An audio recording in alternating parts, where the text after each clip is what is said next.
because he used broad brush strokes. It's totally appropriate in Iraq, but what kind of a situation in the U.S. would you see that happening? I mean, we've got a lot of constitutionalists and a lot of people that stockpile weapons. If you ask people, many people call me a constitutionalist. I wear that title with honor because I do firmly believe in the Constitution of the United States. If you take a look at the facts, Washington law enforcement has done more to protect the rights, especially the gun rights, of its citizens than many of these groups that are decrying the Deputy's comments. We have worked against the Washington version of the Brady Bill.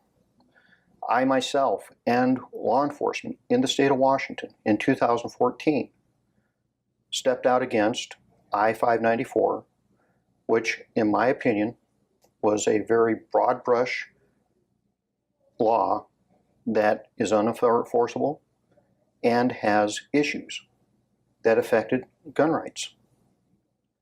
We have also taken the time to ensure, I personally ensured that in our county's emergency operation plan, that it reads that no law-abiding citizen will ever have their gun rights or their guns taken from them during a declared emergency.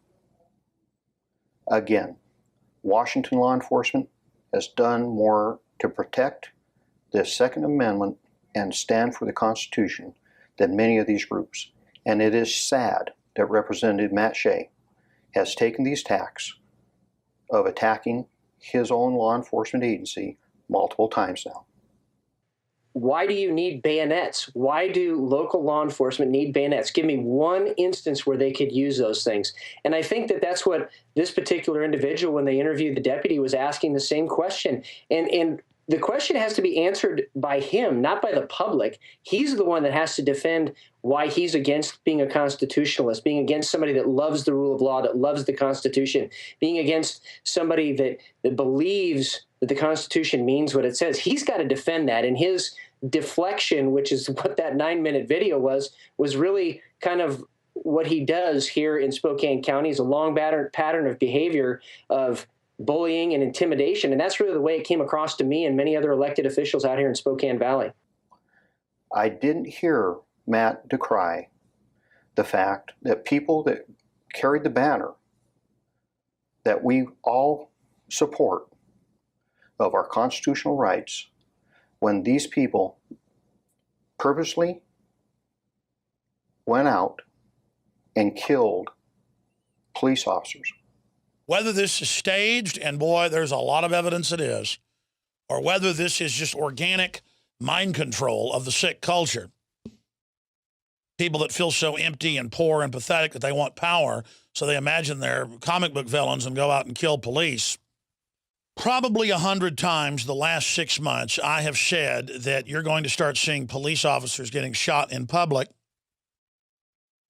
and it's going to be blamed on the Tea Party and, quote, super patriots, because it's in the dramas, it's in the sitcoms, it's in the movies, it's in the comic books. And whether it's staged black op false flags, which we know have happened in the past, or whether it's weak-minded schizophrenics or people with all sorts of personality disorders going out and doing it, it's the sick culture. In Las Vegas, after the Bundy incident, 2 of those people that went down to support Bundy killed 2 Las Vegas police officers and draped their bodies in the Gadsden flag. I did not hear Representative Shea decry the death of those officers. And quite frankly, as constitutional loving citizens, we all should have decried the heinous acts committed by some that claim to hold our beliefs, because they truly do not hold our beliefs. Deport British citizen Piers Morgan for attacking Second Amendment. Take a look. More than 104,000 people have signed it so far. And joining me now is one of the people behind the petition, Alex Jones. He's host of the Alex Jones Show. Well, Hitler took the guns. Stalin took the guns. Mao took the guns. Fidel Castro took the guns. Hugo Chavez took the guns. And I'm here to tell you, 1776 will commence again if you try to take our firearms. Doesn't matter how many lemmings you get out there on the street begging for them to have their guns taken. We will not relinquish them. Do you understand? That's why you're going to fail, and the establishment knows no matter how much propaganda, the Republic will rise again when you attempt to take our guns. That is the biggest problem we have in America today, is that we have people that preach fear and hatred. And what we need to do is change the way in which people think about guns, especially young people. One thing that I think is clear with young people and with adults as well is that we just have to be repetitive about this. It's not enough to simply have a catchy ad on a Monday and then only do it every Monday. We need to do this every day of the week and just really brainwash people into thinking about guns in a vastly different way. If I could have gotten 51 votes in the Senate of the United States for an outright ban, picking up every one of them, Mr. and Mrs. America, turn them all in, I would have done it.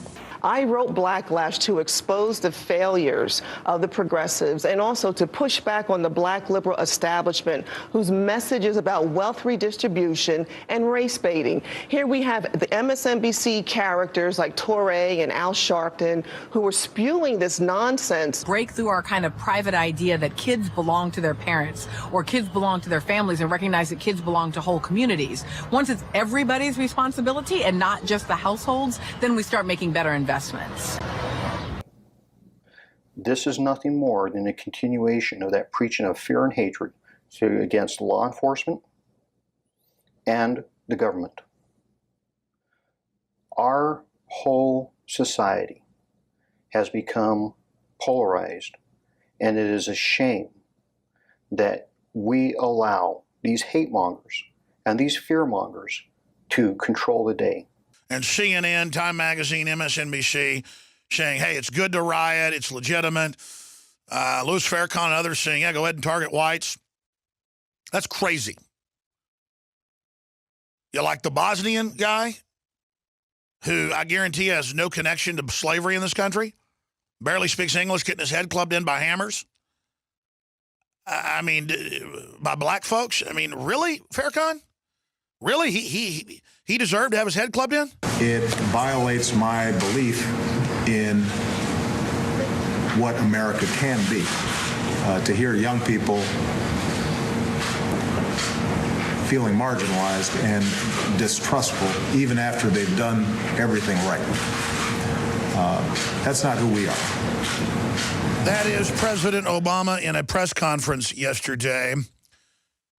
I was monitoring all the major morning shows on cable and broadcast TV this morning, NBC, CBS, CNN, MSNBC, 100% hyping and race baiting, where the only issue in America is black versus white. And the people versus the police. No discussion of the banking complex, the military-industrial complex, the legal law firm complex and accounting firm complex that is tax-free above the law, that has publicly militarized and globalized and federalized our police and are the authors of the vicious police tactics and policies that have been put forward. They're installing the same tactics in Europe, in Australia, in the United States, in Canada. Someone questions the police, so they choke them to death. In the case up in New York, where riots are promised if the cops aren't indicted. And in that case, I mean, they really do kill him. They really do grab him. He's not resisting him. He's just talking to him. And 4 white cops kill him deader than a hammer.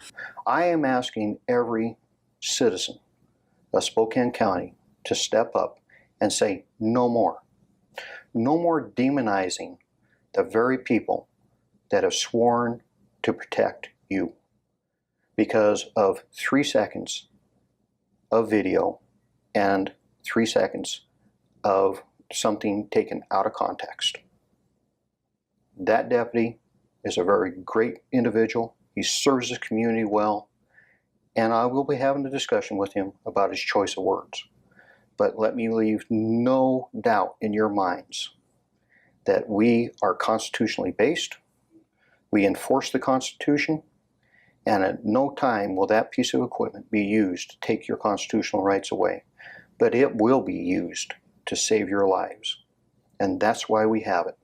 We have threats from around the world that we deal with on a daily basis.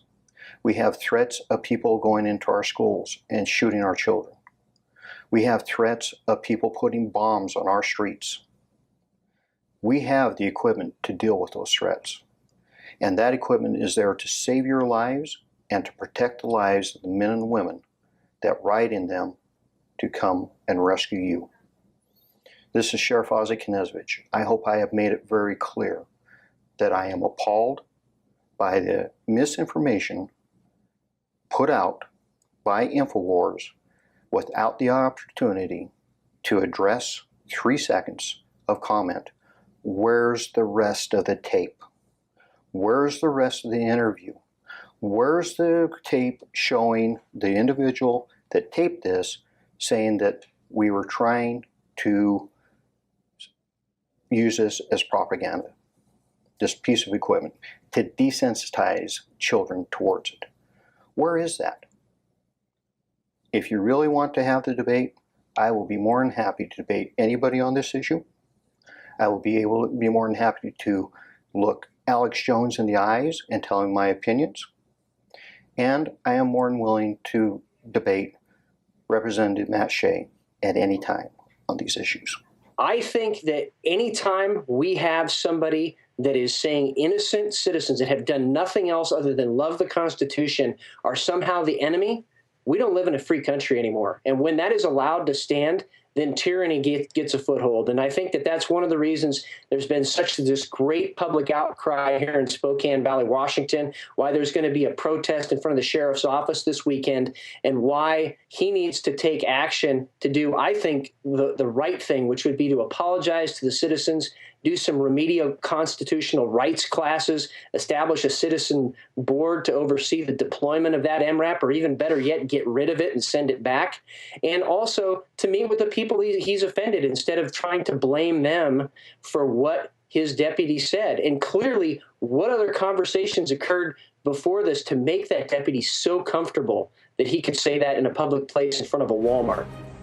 Even today, there is little value in ensuring the survival of our nation if our traditions do not survive with it. And there is very grave danger that an announced need for increased security will be seized upon by those anxious to expand its meaning to the very limits of official censorship and concealment. That I do not intend to permit to the extent that it's in my control.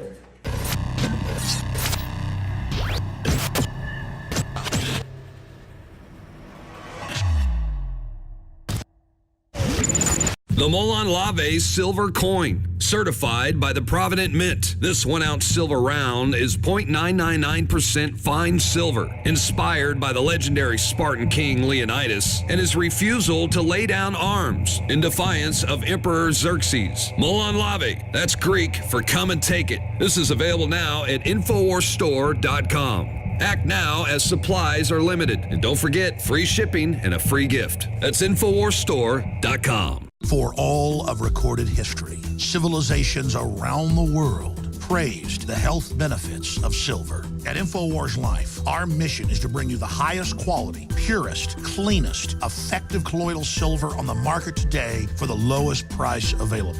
You don't have to be a doctor to know the fall and winter months are the most dangerous time of year in North America when it comes to you and your family's health. InfoWarsLife.com is very excited to announce our biggest run yet of Silver Bullet colloidal silver, exclusively available at InfoWarsLife.com. Now, InfoWarsLife.com has taken colloidal silver to the next level using a cutting-edge technique that is free of toxic artificial additives. Now more than ever, it's important to stock up on high-quality Silver Bullet from InfoWarsLife.com and to help others during Christmas by teaching them about the powerful benefits of silver. Secure your Silver Bullet today at InfoWarsLife.com or by calling toll-free 888-253-3139.